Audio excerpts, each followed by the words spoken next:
2026冰雪大世界攻略，哈爾濱係會懲罰每一個冇做攻略嘅人㗎。一票難求，我係喺 trip.com 買嘅，即出 QR code 去到檢票口 scan 就得，搭地鐵去就最方便。自駕咧就可以泊喺南門。入邊嘅地形咧係分咗做大圈同埋細圈，大圈咧就有一啲項目，例如係滑梯、舞台、摩天輪、美食館呢啲。細圈咧就主要係啲冰雕。入咗完之後咧，記得即刻入去隔離嘅遊客中心，因為要預約嘅項目咧係要入咗完之後先可以開始約到。同埋連 WiFi 係搶得快啲，中心入邊嘅小姐姐會幫你。佢係2個鐘一個 slot，例如咧2點先開放2至4點嘅 slot，所以逢呢啲時間咧你就要開始搶名額有限，記得 copy 定回鄉證嘅 number 啦，到時咧就直接貼上。而且咧佢係要玩完一個 item 咧先可以預約下一個，所以你係要校定鬧鐘咧去室內咧連 WiFi book，中間嘅時間咧就可以影啲冰雕。冇做攻略嘅我咧就淨係玩到冰滑梯咋，好彩我係約到長嗰條，都要排1個鐘隊。坐喺雪兜上面咧望住呢一個景色真係好靚，同埋真係有離心力咯。入邊嘅冰雕咧就喺隔離桐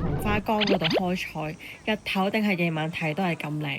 入邊係有攝影師嚟帶嚟影晒經典嘅機位。如果係要影日頭嘅景咧，最好就早啲去啦。中午咧個太陽好大，影出嚟就唔係好靚。我去嗰日係-27度啊，記得要着得夠保暖又防風，要着防滑嘅雪靴啦。覺得凍即刻入去室內，美食館入邊咧都有好多餐廳嘅選擇，記得一定要帶尿袋，啲電係會跌得好快。最好都係電話出面黐個暖貼，可以帶保溫杯啦，因為周圍都有得斟熱水。10月31號嗰張飛經 trip.com 買咧，佢張飛係包埋跨年演唱會，仲會有無人機表演啦，同埋煙花睇，仲有超多唔同嘅優惠。俾個冰 emoji 我就 send 晒所有有用嘅 link 俾你啦。